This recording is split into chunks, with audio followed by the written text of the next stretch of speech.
Alright, चलो बच्चों start करें. Last lecture we were talking about this chapter microbes in human welfare, जहाँ इस चैप्टर में हम लोग ये देख रहे हैं कि कैसे माइक्रो ऑर्गेनिज्म इंसान के बेनिफिट के लिए भी काम आते हैं.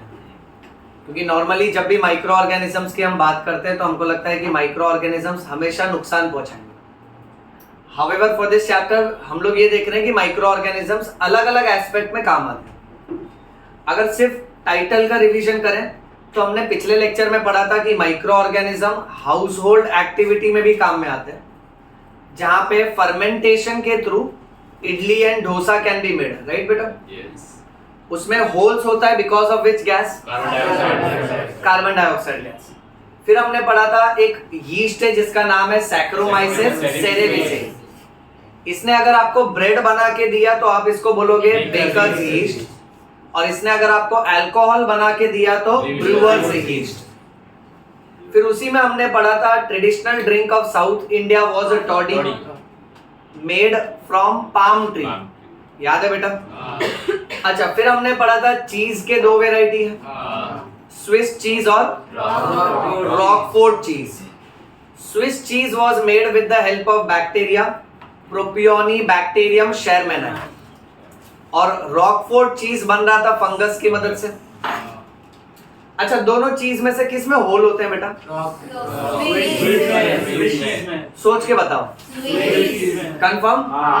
परफेक्ट. स्विस चीज में होल होता है, रॉकफोर्ट चीज में होल नहीं होता है. रॉकफोर्ट चीज के अंदर अलग अलग फ्लेवर्स होते हैं, ये भी हमने पढ़ा था. फिर अल्कोहल से रिलेटेड हमने ये पढ़ा था कि दो टाइप का alcohol which is made with distillation. कौन सा?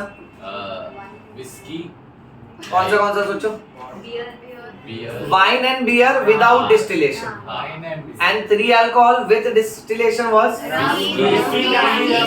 whiskey, brandy and rum. याद है? ओके. अच्छा, फिर उसके बाद हमने एंटीबायोटिक्स के बारे में पढ़ा था. एंटीबायोटिक्स अलग अलग टैबलेट होती हैं बेटा, मेडिसिन के तौर पे यूज की जाती so as to kill microorganism. जहाँ पे एक साइंटिस्ट है doctor Alexander Fleming, staphylococcus bacteria पे रिसर्च कर रहे थे. सब बाउल्स और कंटेनर में स्टेफाइलोकोकस ग्रो हुआ, बट एक कंटेनर में स्टेफाइलोकोकस ग्रो क्योंकि उसके अंदर ऑलरेडी एक फंगस था. उसका नाम था पेनिसिलियम नोटाटम. क्या नाम था? उसमें से सबसे पहला एंटीबायोटिक बनाया गया जिसका नाम रखा पेनिसिलिन. क्या नाम रखा? फिर अर्नेस्ट चेन और हॉवर्ड फ्लोरी नाम के दो साइंटिस्ट और थे बेटा. ये लोग ने भी ढेर सारी एंटीबायोटिक्स बनाई, और तब जाके एलेक्जेंडर फ्लेमिंग, अर्नेस्ट चेन और हॉवर्ड फ्लोरी, ये तीनों को कौन सा प्राइज मिला था? करेक्ट. In the year 1945. उस टाइम पे कौन सा वर्ल्ड वॉर की बात थी?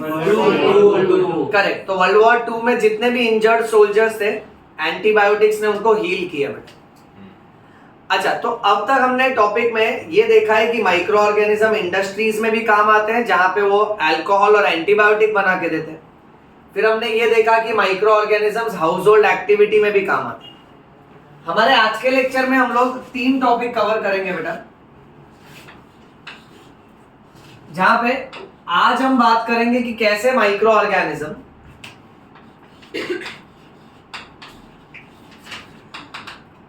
बायोगैस बनाने में हेल्प करते हैं. सेकेंड, हम लोग ये पढ़ेंगे कि कैसे micro organism bio control agents के तौर पे काम करते हैं.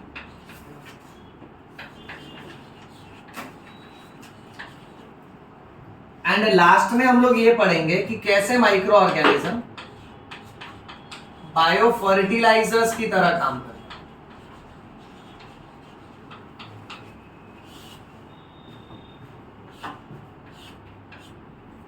ओके. सो आज के लेक्चर का बच्चों 3 ही टॉपिक है. ओके, छोटा सा सेक्शन है बट ध्यान से सुनना सब. सो स्टार्टिंग में बायोगैस, फिर हम बात करेंगे बायो कंट्रोल एजेंट्स के बारे में, और लास्ट में हम लोग डिस्कस करेंगे बायो फर्टिलाइजर्स के बारे में. अब इसमें से यूजुअली कैसा है ना, बोर्ड एग्जाम में बायोगैस के ऊपर मैक्सिमम क्वेश्चंस आते हैं. इसका एक डायग्राम भी है जहां पे आपको बायोगैस का टैंक बनाना है और एक इनलेट पाइप और एक आउटलेट पाइप ड्रॉ करना है. और जो भी बायोगैस बनता है ऊपर एक फ्लोटर कवर होता है विच कीप्स राइजिंग जैसे जैसे गैस बनता है उसमें, और फिर वो गैस पाइपलाइन के थ्रू लोगों को सप्लाई किया जाता है। ये यूजुअली थियरी पेपर में आपको ड्रॉ करना होता है, बट एंट्रेंस के हिसाब से हमको क्या क्या याद रखना है वो हम लोग स्टार्ट करते हैं step by step. Point number 1, biogas बनाने के लिए we will need a biogas tank, और इस टैंक के लिए आपको जमीन के अंदर कम से कम 10 से 15 फीट नीचे इस टैंक को फिट करना पड़ेगा, यानी जमीन के अंदर डिग करके खड्डा करके इस टैंक को अंदर इंस्टॉल किया जाता है। इस टैंक का एक इनलेट पाइप होगा,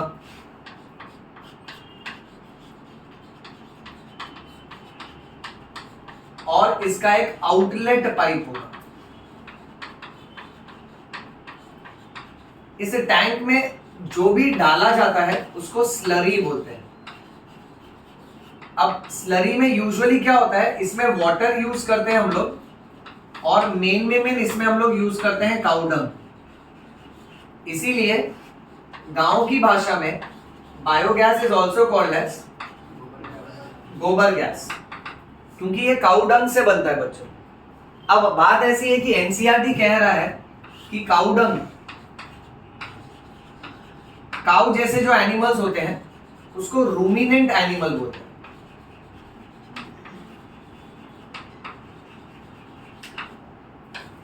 रूमिनेंट एनिमल का मतलब ये होता है कि इन एनिमल्स के पास प्रॉपर्टी है रूमिनेशन की। रूमिनेशन यानी ये लोग क्या है ना कि जो भी कुछ खाते हैं उसको निगल जाते हैं फटाफट, और फिर इफ नीडेड तो उसको वापस से they can bring it back to the mouth, और फिर उसको वापस से चबा सकते हैं। इस प्रॉपर्टी को बोलते हैं रूमिनेशन। अब जितने भी रूमिनेंट एनिमल्स होते हैं जैसे कि काऊ, उनके डाइजेस्टिव सिस्टम के अंदर खास किस्म के बैक्टीरिया होते हैं जिसको बोलते हैं मिथैनोजेंस। क्या बोलते हैं बेटा? मिथैनोजेंस। अब नाम भी कितना अच्छा रखा है, मिथैनोजेन। जेन मतलब टू जेनरेट, तो ये कौन सा गैस जेनरेट करेगा? मीथेन। क्योंकि ये मीथेन गैस बना के दे सकता है, इसीलिए इसके कैटेगरी को बोला जाता है मिथैनोजेन। इस कैटेगरी में आने वाला एक बैक्टीरिया है, इसका नाम आपको याद रखना है, दैट इज मिथैनोबैक्टीरियम।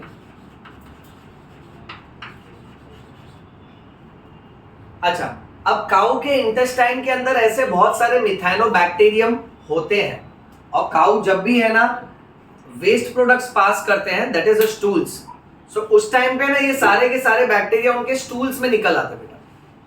अब ये काऊ का डंग अगर हम लोग बायोगैस बनाने के लिए इस्तेमाल करते हैं, तो ये बैक्टीरिया क्या करता है, उस कचरे के अंदर जितना भी कंटेंट है उसको तोड़ के मीथेन में कन्वर्ट करता है। अब हमको जो बायोगैस मिलता है उसमें मीथेन,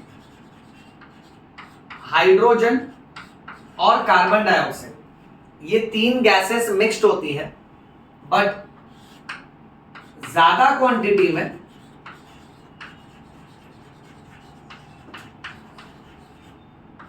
कौन सी गैस होती है बेटा? मीथेन। ये सब लोग याद कर लो अच्छे से। बायोगैस को आप गोबर गैस भी बोल सकते हो, बायोगैस का ही दूसरा नाम मीथेन है बच्चों, या तो मीथेन का दूसरा नाम बायोगैस, क्योंकि गांव में जो भी गैस आइडियली जलाने के तौर पे, कुकिंग के तौर पे यूज की जाती है, दैट इज यूजुअली बायोगैस। ये गैस 2 पर्पस के लिए ज्यादा से ज्यादा यूज किया जाता है। Number 1 is cooking and number 2 is lighting. इस गैस को बना के देने के लिए okay provision is made available by IARI and by KVIC। ये दोनों का फुल फॉर्म याद रखते हैं, ये दोनों एक ऑर्गेनाइजेशन का नाम है बच्चों। ओके, पहला जो इंस्टीट्यूट है दैट इज इंडियन एग्रीकल्चरल, हाँ ये हमने पढ़ा हुआ है बेटा, ये याद होगा ना सबको। एक बार रिपीट करो, क्या फुल फॉर्म है? Agricultural research institute. And KVIC will be Khadi and Village industries commission, khadi and village industries commission. सब लोग ये अच्छे से बाय हार्ट कर लो, ठीक है। चलो पहला सेक्शन एक बार रिपीट करते हैं। पहले टॉपिक में हमने पढ़ा बायोगैस के बारे में। बायोगैस बनाने के लिए हमको बायोगैस टैंक को इंस्टॉल करना पड़ेगा। ये बायोगैस टैंक कितने से कितना फीट डीप होगा? करेक्ट। इसमें एक इनलेट पाइप और एक आउटलेट पाइप होगा। अच्छा, जो मेन टैंक होता है बेटा, ओके, लेट अस से suppose for example this is the biogas tank, inlet pipe और आउटलेट पाइप। उसके अलावा ना इसके ऊपर की तरफ एक फ्लोटर होता है बच्चों, ओके। ये फ्लोटर जैसे जैसे इसके अंदर गैस जमा होता है ना, it keeps rising up, okay. इसको फ्लोटर या तो फ्लोट कवर भी बोल सकते हैं। नेक्स्ट, गांव में इसको कौन सा गैस बोलते हैं? Okay, cow is which animal? Correct. उसका स्टोरी समझाना सबको। रूमिनेंट एनिमल इसलिए बोलते हैं क्योंकि रूमिनेशन एक प्रॉपर्टी है, ओके, और ये प्रॉपर्टी काउ में देखी जाती है। काउ के डाइजेस्टिव सिस्टम में कौन सा बैक्टीरिया बेटा? जिसका एग्जांपल है बैक्टीरियम। अब जो बायोगैस बनता है उसमें नॉर्मली 3 गैसेस मिक्स्ड होती हैं। कौन सी? मीथेन, हाइड्रोजन और कार्बन डाइऑक्साइड। बट ज्यादातर कौन सी गैस होती है? मीथेन। नेक्स्ट, गांव में this is used for cooking and last full form IARI stands for Indian agricultural research institute and KVIC full form industries commission, khadi and village industries commission. चलिए आगे बढ़ते हैं। फिर नेक्स्ट टॉपिक है बायो कंट्रोल एजेंट। अब बच्चों यहाँ पे बात ऐसी है, बायो कंट्रोल एजेंट ये टॉपिक हमको बताता है कि सपोज फॉर एग्जांपल अगर हमारे क्रॉप प्लांट को तरह तरह के इंसेक्ट या पेस्ट खाने वाले हैं, अगर हमारे क्रॉप प्लांट को तरह तरह के इंसेक्ट या पेस्ट खाने वाले हैं, तो इन इंसेक्ट और पेस्ट से बचने के लिए केमिकल्स का इस्तेमाल किया जा सकता है। यानी मैं केमिकल इंसेक्टिसाइड और पेस्टिसाइड उनके ऊपर स्प्रे कर सकता हूं बेटा। सही है? बराबर है ना? नॉर्मली यही करते हैं। बट ये देखा गया है कि ये इंसेक्टिसाइड और पेस्टिसाइड अगर स्प्रे किया ना, तो ये इंसेक्ट को तो मार देगा ये, बट मान लो अगर बटरफ्लाई का डेथ हो गया, या मान लो अर्थवॉर्म का डेथ हो गया, या हनी बीज का डेथ हो गया, तो कुछ कुछ इंसेक्ट्स तो यूजफुल भी होते हैं बेटा। इसीलिए ऐसे मामले में केमिकल कंट्रोल नहीं करना है अपने को करना है बायो कंट्रोल। यानी अगर मुझे कोई ऐसा बैक्टीरिया पता चला जो इस इंसेक्ट और पेस्ट को मार सकता है, तो केमिकल का इस्तेमाल करने से अच्छा है कि मैं वो बैक्टीरिया का इस्तेमाल करूं, क्योंकि वो बैक्टीरिया अपने आप इसको मार देगा। जैसे सपोज फॉर एग्जांपल मेरा जो क्रॉप प्लांट है उसको है ना चूहा खा गया, माइस इज माय एनिमी, और मुझे पता चला चूहा का दुश्मन कैट है, तो दुश्मन का दुश्मन अपना दोस्त। वही प्रिंसिपल है बच्चों। तो अगर हमारे खेत में इंसेक्ट और पेस्ट हमारे खेत को डिस्ट्रॉय कर रहे हैं, राइट, और हमको पता चला कोई और लिविंग ऑर्गेनिज्म भी है जो उस इंसेक्ट और पेस्ट को मार सकता है, तो केमिकल कंट्रोल करने से अच्छा हम लोग क्या करेंगे? Bio control. इसीलिए अभी हमारा नेक्स्ट टॉपिक है बायो कंट्रोल एजेंट्स। बट इसमें कुछ कुछ पॉइंट्स हमको बाय हार्ट करना है, सब लोग ध्यान से सुनना, ठीक है। अब पहली बात यह है कि एक रेड और ब्लैक मार्किंग वाला इंसेक्ट है जिसका नाम है लेडी बर्ड। क्या नाम है बेटा? Lady bird. और दूसरा एक फ्लाई है जिसका नाम है ड्रैगन फ्लाई। सब लोग पहले ये बाय हार्ट कर लो अच्छे से। ओके, देखो ये दो अलग अलग किस्म के इंसेक्ट्स हैं। एक का नाम है red and black marking beetle, यानी एक ऐसा कीड़ा है जिसके ऊपर रेड और ब्लैक कलर का मार्किंग है बेटा, और उसका नाम है लेडी बर्ड। क्या नाम है? Lady bird. Second dragon fly. अब ये पता चला है कि लेडी बर्ड जो है ये एफिड्स नाम के इंसेक्ट्स और पेस्ट को डिस्ट्रॉय कर देता है, और ड्रैगन फ्लाई जो है, हाँ, ये मॉस्किटो को डिस्ट्रॉय करता है। ड्रैगन फ्लाई हमने कॉमनली हमारे डे टू डे लाइफ में देखा होगा, ये कुछ हेलीकॉप्टर जैसा दिखता है, लंबी पूंछ वाला एकदम, देखने में डरावना लगता है, बट एक्चुअली ये कुछ करता नहीं है। इनफैक्ट ये बहुत ही काम का फ्लाई है, क्योंकि ये जहां पर भी ज्यादा होगा ना, उस एरिया में मच्छर नहीं होगा, क्योंकि ये अडल्ट मॉस्किटोज को डिस्ट्रॉय करता है बच्चों। अब साइंटिस्ट लोग ने यही सोचा कि अपने को कितना मस्त एक शिकार शिकारी का संबंध पता चला है। हमको पता चला कि भाई ये जो लेडी बर्ड है वो एफिड्स को खा जाते हैं, और ड्रैगन फ्लाई जो है वो मॉस्किटोज को खा जाते हैं। तो अगर मेरे क्रॉप प्लांट को मॉस्किटो डिस्ट्रॉय कर रहा है, तो मैं वहां पे मॉस्किटो मारने वाला कोई केमिकल स्प्रे करूं, उससे तो अच्छा है कि मैं वहां पे ड्रैगन फ्लाई को रिलीज कर दूं। तो केमिकल कंट्रोल करने से अच्छा क्या हुआ? बायो कंट्रोल, क्योंकि chemicals in the long term if they have effect then they will also have side effect. बराबर है बेटा? सो ये पहला दो एग्जांपल हमको याद रखना है। फिर नेक्स्ट, नीट के हिसाब से अब हमको और भी कुछ एग्जांपल्स याद रखना है। पहला एग्जांपल अब यहां बनेगा, एक बैक्टीरिया जिसका नाम है बीटी, पूरा नाम बनता है बैसिलस, इतना पढ़ लो पहले, थुरिंग इएंसिस। पढ़ो पूरा नाम क्या है? बैसिलस थुरिंग इएंसिस। बैसिलस थुरिंग इएंसिस ये एक टाइप का बैक्टीरिया है, और ये जो बैक्टीरिया है ये मार देता है बटरफ्लाई के कीड़े वाले फॉर्म को बेटा। हाँ, सब लोग कहानी एकदम ध्यान से सुनो। अब हमारे पास एक बैक्टीरिया है जिसका नाम है बैसिलस थुरिंगिएंसिस। ये बटरफ्लाई के कैटरपिलर फॉर्म को डिस्ट्रॉय कर देता है। अब ये जो कैटरपिलर होते हैं ना, ये वर्म लाइक होते हैं, कीड़े की तरह होते हैं, और अगर किसी खेत में बहुत ही ज्यादा है तो ये खेत के सारे क्रॉप्स को डिस्ट्रॉय कर देता है।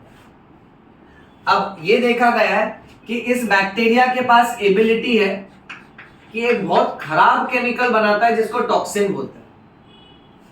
वो टॉक्सिन जब इंसेक्ट के बॉडी में जाता है, इन कैटरपिलर्स के बॉडी में जाता है, तो अल्टीमेटली वो टॉक्सिन इनको मार देता है। अब साइंटिस्ट लोग ने क्या कमाल का दिमाग लगाया, पहले क्या करते थे मालूम है? इस बैक्टीरिया के बहुत सारे छोटे छोटे पाउडर्स पैकेट में पैक किए जाते थे। छोटा छोटा फाइन पाउडर यानी ड्राइड स्पोर्स, और छोटा छोटा पैकेट यानी सैचेट्स। ओके, सो इस बैक्टीरिया के स्पोर्स छोटे छोटे पैकेट्स में अवेलेबल होते हैं। अब फार्मर को क्या करना होता है कि इन पैकेट्स को कट करके अंदर जो पाउडर है उसको पानी से मिक्स करना होता है, और पानी से मिक्स करने के बाद अपने क्रॉप्स के ऊपर उसको स्प्रे कर देने का। तो उसके अंदर बहुत सारे बैसिलस थुरिंगिएंसिस होते हैं। अब ये क्रॉप प्लांट्स के ऊपर बैठे हुए हैं। अब अगर कोई बटरफ्लाई, कैटरपिलर या वर्म उसके लीफ को खाता है, तो लीफ के ऊपर जो पानी स्प्रे किया हमने उसमें बैसिलस थुरिंगिएंसिस है। सो बैक्टीरिया अल्टीमेटली उनके बॉडी में जाता है, और फिर उसके वजह से उनकी डेथ हो जाती है। जैसे हम लोग कहीं ना कहीं एक्सपीरियंस से सीखते हैं कि ये खाना चाहिए, ये खाने लायक है, ये नहीं खाना चाहिए, ये पॉइजन है, उसी तरह से ये इंसेक्ट्स भी अपने बिहेवियर के थ्रू ये सीखते हैं। और जब वो ये देखते हैं कि भाई इसको खाने के बाद डेथ हो गया, तो इंसेक्ट्स धीरे धीरे फिर उन क्रॉप प्लांट्स को खाना छोड़ देते हैं। तो यहाँ पे इस बैक्टीरिया की मदद से मैं बहुत सारे इंसेक्ट और पेस्ट को रोक सकता हूँ। अब मॉडर्न वर्जन ऐसा है, साइंटिस्ट ने बोला अरे इसका पाउडर वाउडर भी लेकर मत घूमो। सबसे बेस्ट एक पार्ट फॉलो करते हैं, बायोटेक्नोलॉजी। ठीक है, हम बैसिलस थुरिंगिएंसिस में से जो टॉक्सिन बनाने वाला जीन है उसको निकाल लेते हैं, और किसी क्रॉप प्लांट के जीन के साथ उसको जोड़ देते हैं, और फिर उस क्रॉप प्लांट को हम लोग कोई सादा क्रॉप प्लांट नहीं मानेंगे, हम लोग उसको नया नाम दे देंगे। जैसे सबसे कॉमन एग्जांपल है बीटी कॉटन। बीटी कॉटन यानी ऐसा कॉटन जिसके जीन्स के अंदर बैसिलस थुरिंगिएंसिस का जीन है। अब वो कॉटन के बॉडी पार्ट्स के अंदर ही पॉइजन बनना चालू हो गया। और समझो ये पॉइजन हमारे लिए नहीं है, मतलब मान लो वो स्ट्रक्चर अगर हम लोग खा लेते हैं तो हमको पॉइजन लगेगा नहीं, क्योंकि ये पॉइजन बहुत स्पेसिफिक रहता है, वो सिर्फ कैटरपिलर्स के लिए पॉइजन की तरह काम करता है। तो अब कैटरपिलर अगर उसको डिस्ट्रॉय करता है तो अल्टीमेटली कैसा होता है ना कि वो पॉइजन उसके बॉडी में जाता है और कैटरपिलर का डेथ होने लगता है। फिर कैटरपिलर समझ जाता है कि भाई अपने को ये कॉटन की वेराइटी को खाना ही नहीं है। एनसीईआरटी ये एक्सपेक्ट करता है कि आप दो एग्जांपल और याद रखो कि जैसे बीटी कॉटन बनाया है वैसे ही इस तरह का जीन बहुत सारे ब्रासिका नाम के प्लांट को हेल्प कर रहा है और बहुत सारे फ्लावर्स और फ्रूट्स को भी हेल्प करता है बेटा। ओके, अब स्टार्टिंग का पार्ट तो जनरल था, बट ये वाला part need point of view है। सेकेंड स्टोरी ध्यान से सुनना। फिर बेटा नेक्स्ट कहानी है एक फंगस की जिसका नाम है ट्राइकोडर्मा। क्या नाम है? ट्राइकोडर्मा बैक्टीरिया है कि फंगस है? बैसिलस तुरिंगिएंसिस क्या था? हाँ, ये छोटा छोटा पॉइंट याद रखो। ट्राइकोडर्मा एक फंगस है और ये मोस्टली मिलेगा सिर्फ और सिर्फ रूट इकोसिस्टम में।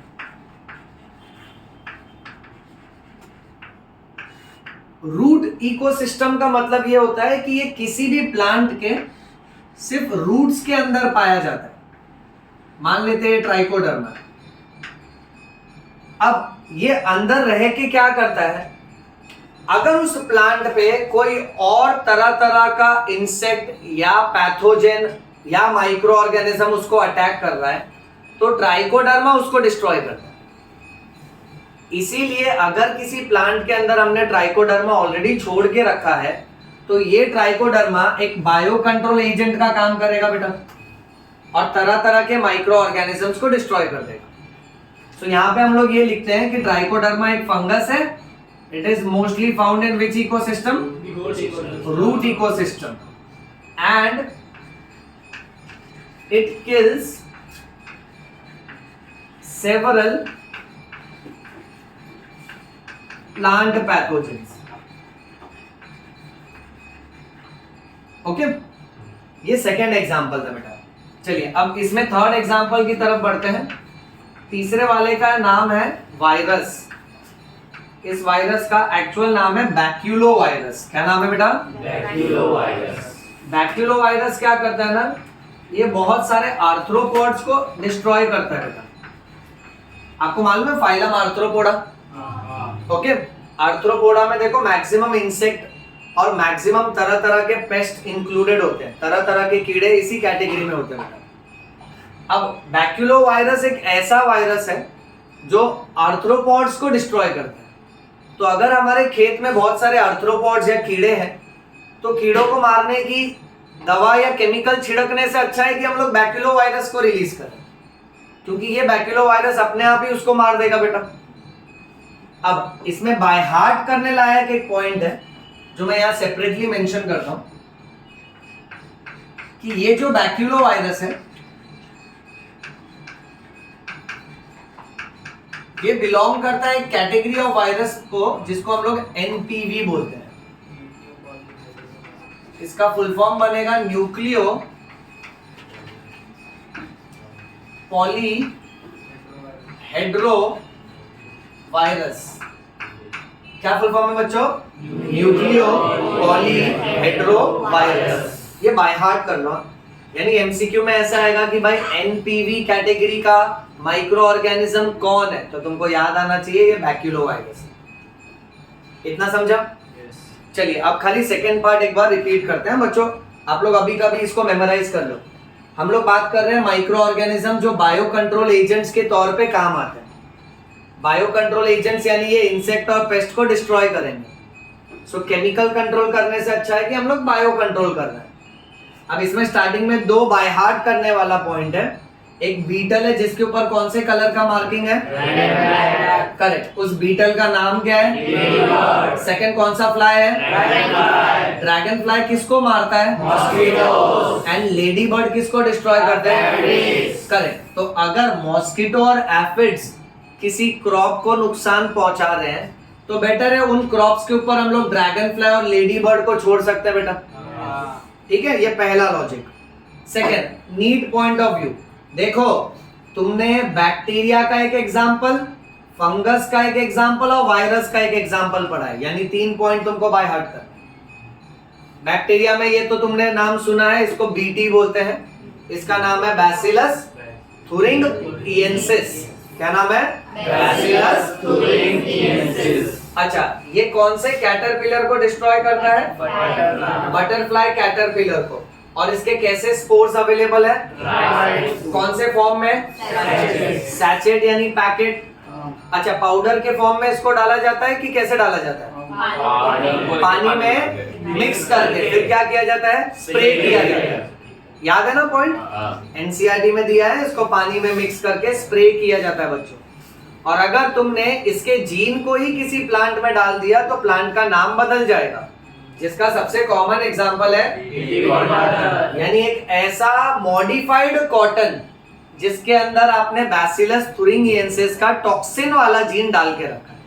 Okay, next. फिर फंगस का नाम क्या है बेटा? ट्राइकोडर्मा।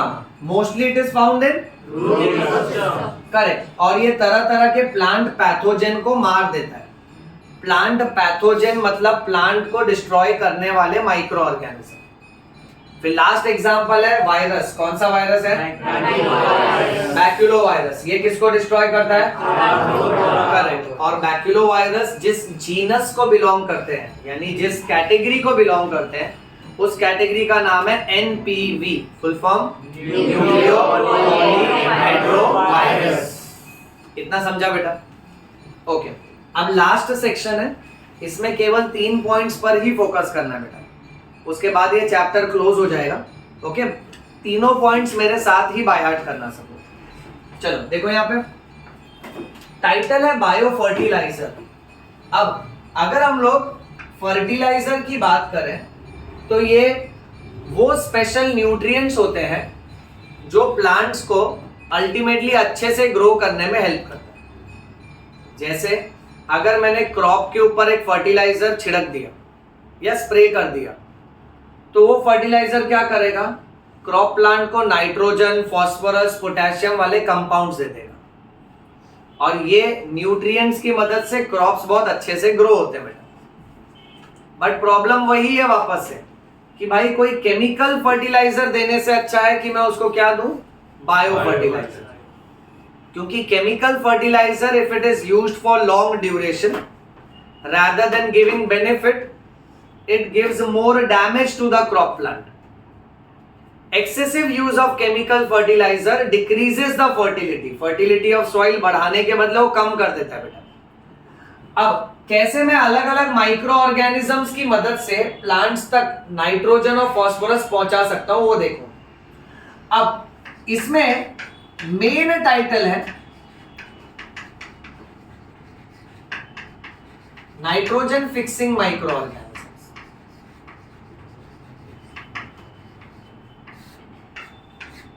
पहला नाम लिखते हैं बेटा, एक बैक्टीरिया जिसका नाम है राइजोबियम। क्या नाम है? राइजोबियम। अच्छा, पहला पॉइंट ये बाय हार्ट करना कि ये भाई बैक्टीरिया है। दूसरा, ये आपको हमेशा मिलेगा symbiotic relationship, and that too inside the root nodules of leguminous plant.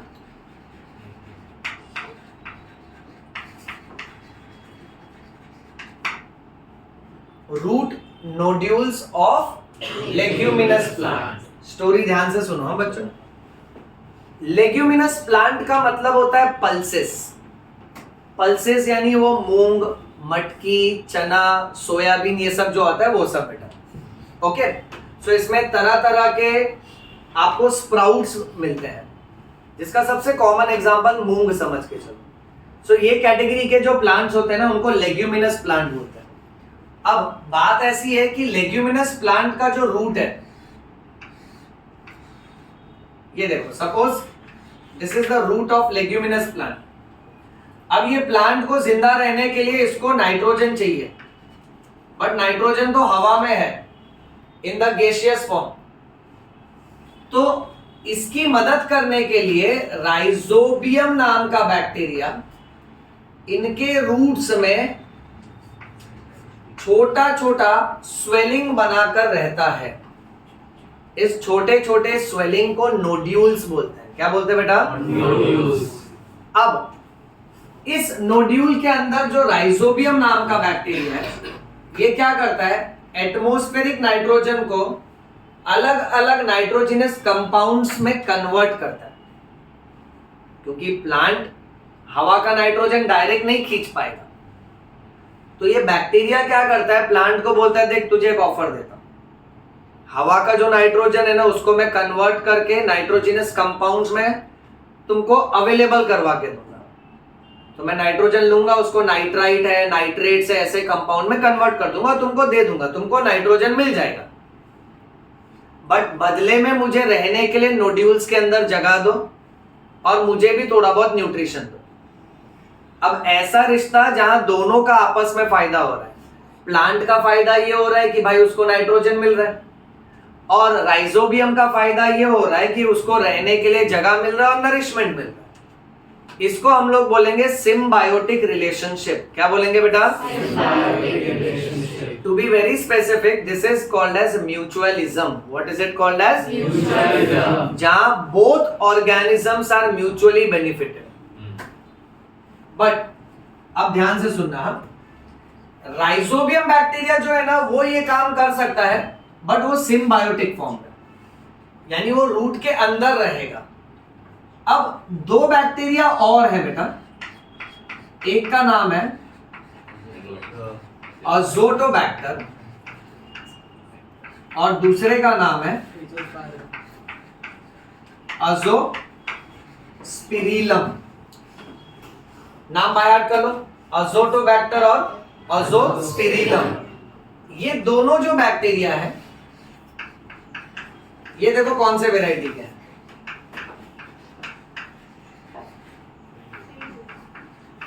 इनको सिम्बायोटिक बोला क्या?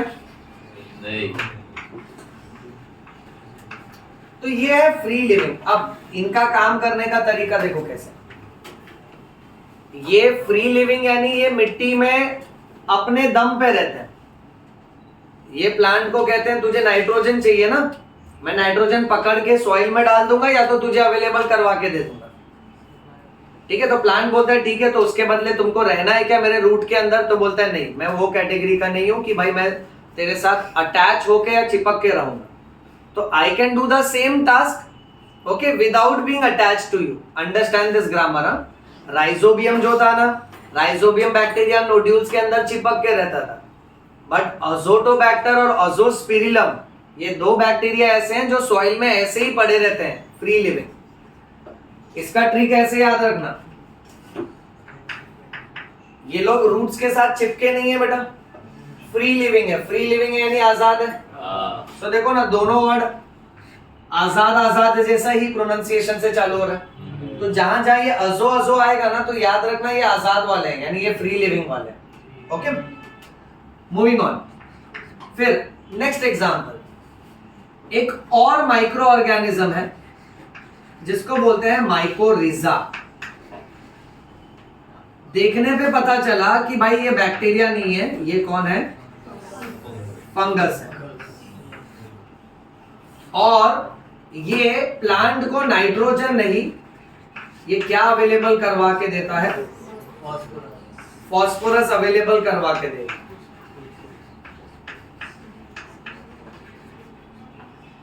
माइकोरिजा नाम का फंगस ओके, यूजुअली ये प्लांट्स को फॉस्फोरस अवेलेबल करवा के देता है। और पॉइंट ऐसा है कि वो सारे फंगस जो ऐसा काम करते हैं उनके कैटेगरी को नाम दिया गया है ग्लोमस। ये कौन से कैटेगरी के हैं बेटा? ग्लोमस, क्योंकि देखो फंगस में भी बहुत सारे फंगस होते हैं। सो जो जीनस ग्लोमस को बिलोंग करते हैं वो बायो फर्टिलाइजर के तौर पे काम आते हैं। अब देखो ना, बायो फर्टिलाइजर यानी मुझे मेरे क्रॉप को फॉस्फोरस वाला कोई केमिकल स्प्रे करने का जरूरत ही नहीं। माइकोरिजा नाम का फंगस अगर छोड़ दिया ना जमीन में तो अपने आप उसको कहीं ना कहीं एटमॉस्फेयर या फिर एनवायरनमेंट से फॉस्फोरस अवेलेबल करवा के देगा। Okay, basic difference, nitrogen is in air, वो हवा में होता है, और फॉस्फोरस यूजुअली सॉइल में होता है बेटा। तो इस तरीके से न्यूट्रिएंट्स प्लांट्स तक पहुंच जाते हैं। अब बचा इसका लास्ट एग्जांपल। कुछ साइनोबैक्टीरिया भी एटमॉस्फेरिक नाइट्रोजन कैच करते हैं। अब इन साइनोबैक्टीरिया में अपने को दो नाम याद रखना। Number 1 Nostoc, number 2 Anabaena, and there is one more name called as Anabela, नहीं लिखा है, एनाबेइना, एंड लास्ट इज पढ़ो ऑसिलेटोरिया। क्या नाम है? ये तीनों ऐसे साइनोबैक्टीरिया है। रिमेंबर अपने बायोलॉजी में cyanobacteria is also called as blue green algae, मालूम है ना? अब ये तीनों एटमॉस्फेयर से नाइट्रोजन कैच करते हैं, बट ये सिर्फ और सिर्फ कौन से फील्ड में पाए जाते हैं? Paddy field, where paddy refers to which crop?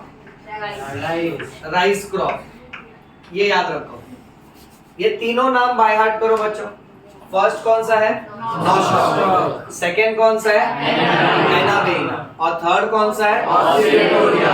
Correct. ये तीनों फंगस है, बैक्टीरिया है कि साइनोबैक्टीरिया? साइनोबैक्टीरिया। ओके, माइकोरिजा जो था वो क्या था? फंगस। और राइजोबियम जो था वो क्या था? बैक्टीरिया। नोटिस किया बेटा? यस। ओके, इस पूरे पार्ट को समराइज करते हैं। ओके, फिर बाद में चैप्टर का स्वाहा हो जाएगा। 3 टॉपिक पढ़े आज, जहां शुरुआत में हमने बायोगैस के बारे में पढ़ा बेटा। यस। अच्छा, फिर उसके बाद बायो कंट्रोल एजेंट्स के बारे में, और लास्ट में बायो फर्टिलाइजर के बारे में। बायोगैस में तो सारे पॉइंट्स जनरल थे, खाली लास्ट के फुल फॉर्म जरूरी थे। बायो कंट्रोल एजेंट्स में हमने स्टार्टिंग में 2 पॉइंट देखा जो जनरल है, फिर नीड के हिसाब से 3 माइक्रो ऑर्गेनिज्म के बारे में पढ़ा जो किसी ना किसी को मारते हैं। सेम यहाँ पे बायो फर्टिलाइजर में भी हमने 3 मेन एग्जाम्पल पढ़े। शुरुआत में राइजोबियम पढ़ा, उसके बाद हमने माइकोरिजा के बारे में पढ़ा, और फिर साइनोबैक्टीरिया पढ़ा। छोटे छोटे पॉइंट्स, थोड़ा फास्ट ट्रैक रिवीजन करते हैं, सब लोग आंसर करो। Question number 1, gobar gas is also called as biogas. Yes. उसके अंदर नॉर्मली 3 गैसेस का मिक्सचर होता है। कौन सा? हाइड्रोजन और carbon dioxide, but maximum quantity में methane. Very nice. Second, biogas tank को इंस्टॉल करने के लिए कितना फीट डीप चाहिए? परफेक्ट। उसमें कौन से पाइप होते हैं? करेक्ट। उसमें काउडंग और पानी वगैरह सब मिक्स करके डालते हैं, उसको क्या बोलते हैं? स्लरी। क्या बोलते हैं? स्लरी। और बायोगैस बनने के बाद जो कचरा बचता है उसको स्लज बोलते हैं। क्या बोलते हैं? स्लज। और स्लज जो है ना वो भी खेतों में काम आता है, because it is also a good fertiliser बेटा। ओके, अच्छा, लास्ट ऊपर की तरफ एक फ्लोटर चेम्बर होता है बेटा। ओके, बायोगैस गांव में यूजुअली कुकिंग और लाइटिंग के काम आती है। ये मेन बनता है एक बैक्टीरिया की मदद से जिसका नाम है मिथाइनोबैक्टीरियम। क्या नाम है? मिथाइनोबैक्टीरियम। ये मिलेगा आपको inside the digestive system of which animals? Cow. Cow is a type of which animal? Ruminant animals. Exam में इतना मेंशन कर पाओगे ना बेटा? और हर गांव में ये बायोगैस प्लांट को सपोर्ट करने के लिए, ठीक है, और इससे रिलेटेड जो भी एक्स्ट्रा हेल्प चाहिए, इसकी पूरी देखरेख करने के लिए 2 इंपॉर्टेंट इंस्टीट्यूट है। पहला है IARI, full form Indian Agricultural research institute. Second KVIC, full form Khadi and Village Industrial Commission. Khadi and village industries commission. बराबर है बेटा। नेक्स्ट, फिर बायो कंट्रोल एजेंट। सबसे पहले बच्चों मुझे बताओ, वो बीटल के ऊपर कौन सी मार्किंग थी? करेक्ट। उसका नाम क्या था? और वो किसको डिस्ट्रॉय करती है? एफिड्स को। सेकंड, फ्लाई का नाम? वो किसको डिस्ट्रॉय करती है? ओके, तो ये पॉइंट क्लोज हुआ। फिर नीट के हिसाब से 3 पॉइंट है बेटा। ओके, सबसे पहला एक बैक्टीरिया, इसका पूरा नाम क्या है?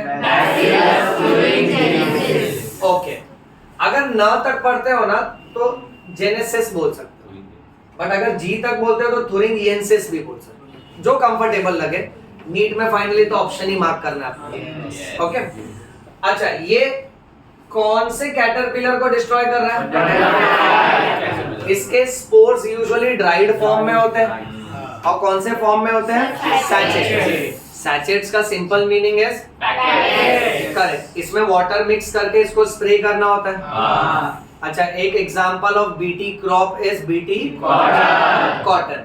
उसके अलावा ब्रासिका नाम के कैटेगरी ऑफ प्लांट्स को भी वो प्रोटेक्ट करता है, तरह तरह के फ्लावर्स और फ्रूट्स को भी प्रोटेक्ट करता है। सेकंड, फिर उसके बाद हमने एक फंगस पढ़ा जिसका नाम है ट्राइकोडर्मा।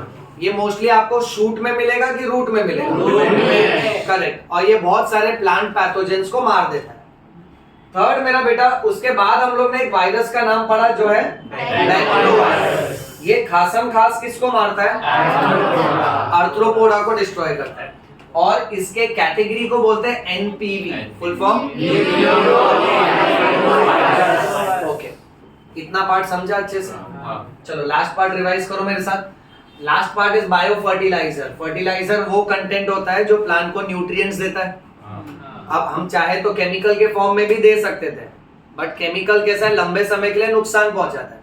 इसलिए क्यों ना हम लोग कोई माइक्रो ऑर्गेनिज्म या बैक्टीरिया पाल ले और वो खुद ही आजू बाजू से न्यूट्रिएंट्स अवेलेबल करवा के रूट्स को देते रहेगा। So rather than chemical fertilizers we are choosing bio fertilizers. अब इसमें सबसे पहला जो बैक्टीरिया है उसका नाम है, अच्छा, ये हमने जो एग्जांपल पढ़ा उसके हिसाब से फ्री लिविंग था कि सिम्बायोटिक था? करेक्ट। अगर वो अटैच्ड है, अपने होस्ट और टारगेट को चिपक के है तो सिम्बायोटिक, और अगर सॉइल में डायरेक्टली है तो ये समझा बेटा?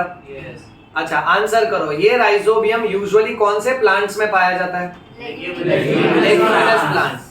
उनके शूट में कि रूट में? रूट के अंदर जो स्वेलिंग बनाता है उसको क्या बोलते हैं? नोड्यूल्स बोलते हैं। और ये हवा से कौन सा गैस फिक्स करता है? नाइट्रोजन। अच्छा, तो ये तो प्लांट को नाइट्रोजन दे देगा, नाइट्राइट और नाइट्रेट के फॉर्म में। बदले में प्लांट भी इसको नरिशमेंट और शेल्टर देते हैं। दोनों का आपसी फायदा हो रहा है। Such a type of relationship is symbiotic relationship. We can also call it as mutualism. फिर उसके बाद हमने 2 बैक्टीरिया ऐसे देखे हैं जो सिम्बायोटिक नहीं है बट कैसे हैं बेटा? ओके, पहले का नाम है अजोटोबैक्टर और दूसरा अजोस्पिरिलम। क्या नाम है? अच्छा, फिर फंगस कौन सा पढ़ा बेटा? ये नाइट्रोजन पकड़ रहा है कि फास्फोरस पकड़ रहा है? वेरी गुड बेटा। और ये फंगस जो फास्फोरस कैच करते हैं, ये कौन से जीनस को बिलोंग करते हैं? ग्लोमस। इतना याद हुआ? Yes. Okay, last point for today. Blue-green algae is also called as 3 cyanobacteria जो नाइट्रोजन कैच कर सकते हैं। Number 1, number 2 Anabaena, number 3 okay. और ये यूजुअली कौन से फील्ड में पाए जाते हैं? पैडी फील्ड यानी राइस क्रॉप। इतना समझा बेटा? ओके, चलो। सो यहाँ पे माइक्रोब्स इन ह्यूमन वेलफेयर का हो गया स्वाहा। NCERT एक बार रीड करके रखना और इसका फोटो क्लिक कर लो बेटा।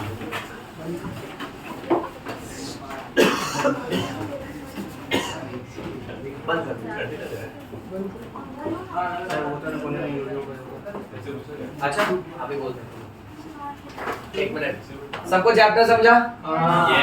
ओके। और हाँ, इसी के साथ अपने बायो के पोर्शन का भी हो गया। Okay, so your 11th and 12th, whatever you have learned from me, I have tried to give you the best. Life में जितना भी हो सके ये सब बातों को याद रखना और भूलना नहीं। यो यो पायो, समझ में आयो, प्रेम रतन धन। पायो। मैं आपको अभी रिवीजन क्लास में मिलूंगा, ठीक है? Yes. ओके, जो टफ चैप्टर्स या कॉन्सेप्ट्स हैं उसका जो रिवीजन का पार्ट है वो हम करेंगे, ठीक है? चलिए इसको बंद कर दीजिए।